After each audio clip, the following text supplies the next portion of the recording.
Welcome back, folks, to Biz Talk. I'm your host, Rick Gutierrez, and your business advocate. We are back once again with Mr. Greg Schaefer, having a great conversation about IT, cybersecurity, and all of those great things for midst small businesses.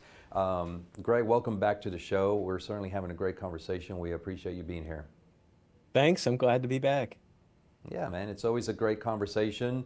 But let's continue the conversation because I think these are great topics that a lot of folks need to be aware of. It's happening. Sometimes they don't even make the main media. It just happens to a lot of businesses, and that's what we're here. We're here to be of service to those businesses, to be able to provide them with great content, great education, and the people that they need to get a hold of, just like Greg, so that they can provide them with those services. So. How has the landscape of information security evolved for smaller to mid-sized businesses over the past few years? Well, small and mid-sized businesses, and I like to sometimes abbreviate that by using the term SMBs because A, it's easier, and B, we like acronyms in information security.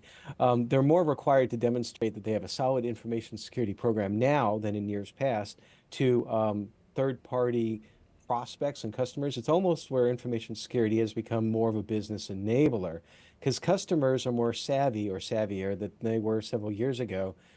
They, a lot of folks, a lot of people, myself included to some extent, we have the concept of breach fatigue.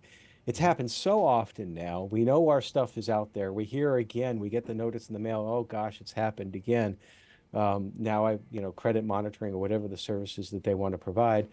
But that doesn't change the fact that we're now more acutely aware of businesses needing to keep our information secure. And adding to that is more of an increase in the focus on privacy. We had the California Consumer Protection Act several years ago. In Europe, we had the GDPR, General Data Protection Regulation, that all focuses on information privacy, which is a little bit different than security. It's about, just because you have my information doesn't mean you can use it in ways that I didn't authorize you to.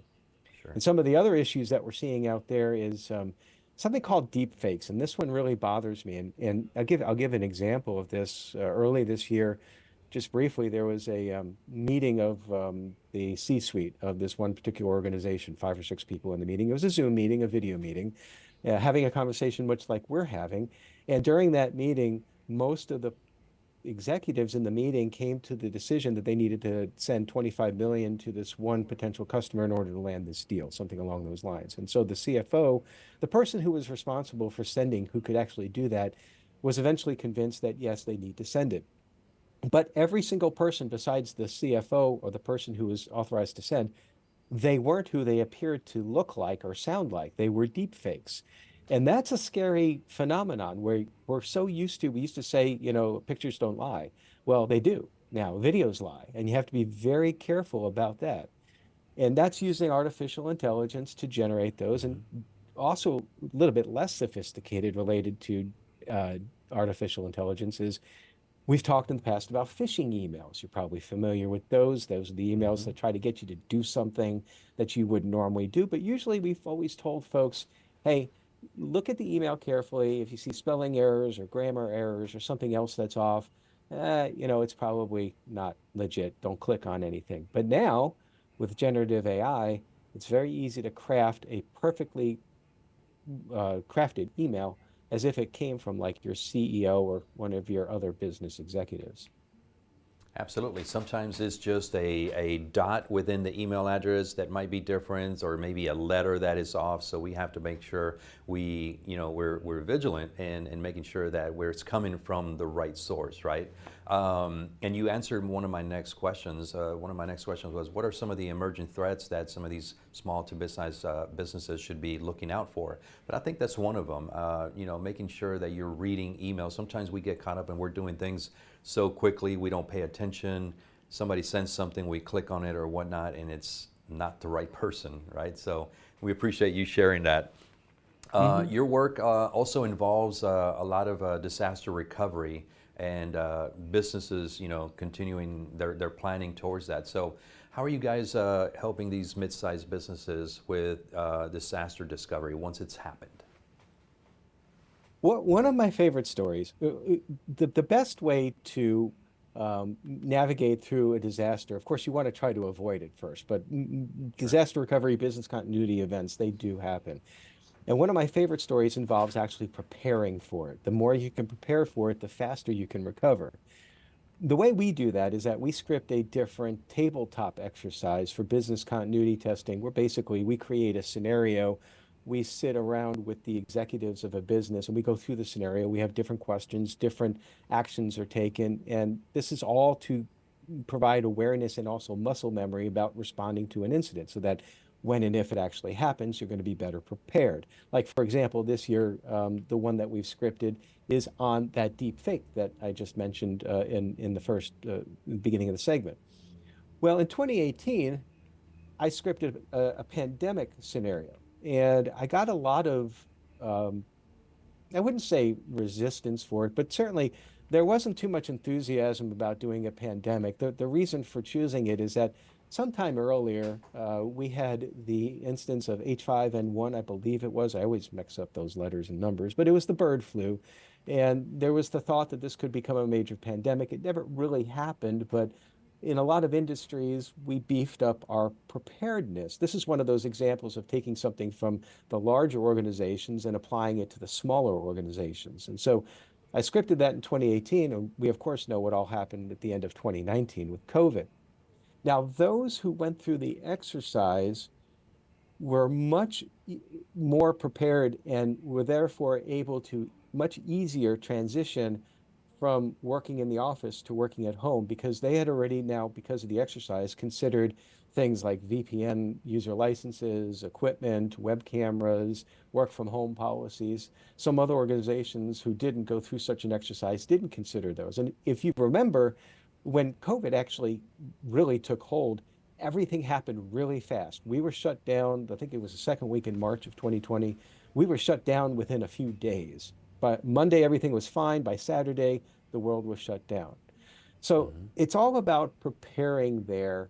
And and I think that that's one of the values of the significant values of doing one of those tabletop exercise. Again, you want to get that muscle memory in place so that when the real time, if it happens, hopefully it won't, but if it does, you'll be able to respond and recover a lot faster.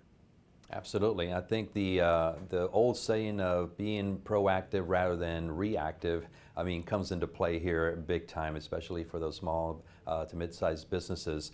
So, vendor risk management is a crucial aspect of cybersecurity. What are some of Mhm. those practices you recommend for small to mid-sized businesses to effectively manage and mitigate those risks associated with the third-party vendors? You first have to have an inventory of your vendors. There's a truism in information security. You can't protect what you don't know about. And Mm-hmm. this needs to include the services they provide. And then you need to identify the criticality and of the service to your business operations and the type of information they store. The criticality, because if they go down, again, referencing the COVID issue, if you couldn't do business with another partner, you might be all recovered, but they're not.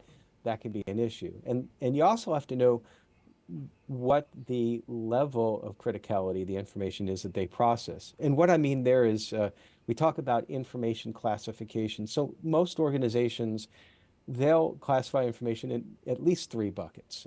You'll have your public information, which is like a website, private, which might be like a call list, for example, phone numbers or email addresses, things you really wouldn't want to get out, but if they got out, well, it's not going to cause too much harm to the business. But then the confidential information, and that could be like business records or your customers' personal information. And once you have that classification, also creating a what we call a data flow diagram to understand how that information is flowing. So you have all this information together, and you almost have a visual representation now of where your confidential information is going with regards to third parties. Now you need to examine what we call the controls about how they're protecting your information. And usually that comes by looking at your third parties' information security independent audit. So the most popular one, I think, here in the United States would be a SOC 2. You want to check several items within the top two, within the SOC 2, but the top three items would be first of all, that the report actually covers the service that you're using. You'd be surprised some organizations that are bigger might give you a report that doesn't cover the service you're using. The second you want to make sure is that the report is unqualified, which is a fancy way of saying that everything's fine. They didn't find any major problems. And third, that your organization is complying with the things that they say you should be doing to make sure that that interaction is secure. They call those complementary user entity controls. And most people don't really know that those items exist, but it's important to make sure that you're addressing those. If they don't have an audit, then you can send a questionnaire. We call them vendor risk assessments or questionnaires. It could be a long one, a standard one, or it could be one that you make up. But just because the thing to remember that a third party has your confidential information doesn't absolve your responsibility, your organization's responsibility to protect it. Don't assume otherwise, because that is a common error that can lead to a lot of problems. Absolutely, and I'm glad you touched on that, because don't think that you don't have any responsibility there. You absolutely do, and you want to make sure that you're taking care of that. Greg, it's been an amazing time. Thank you for being here. All of your knowledge is invaluable. I mean, thank you for coming by and educating us on these topics, because it is a topic that needs to be talked about. So we're going to go into a commercial break, folks. We're going to come back with another amazing guest. Stay right there. We'll be right back.